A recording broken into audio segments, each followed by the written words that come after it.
Hey, what's up? I have a free tool for you called Canva that you can use to create your Instagram story very quickly, and it will look good. So just log into the site and type in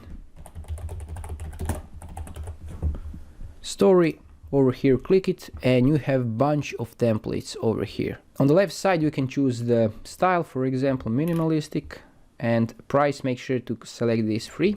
And for example you want to show your new collection of rings, click it.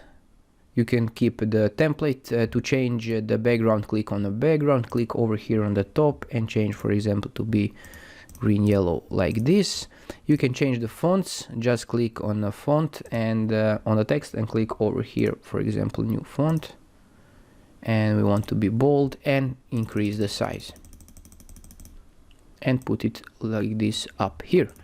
So you can change the website over here, and to change the image you can go to photos on the left side. If you don't see photos, click more and find it over here. Click photos and click, for example, rings, and drag and drop it to replace the images.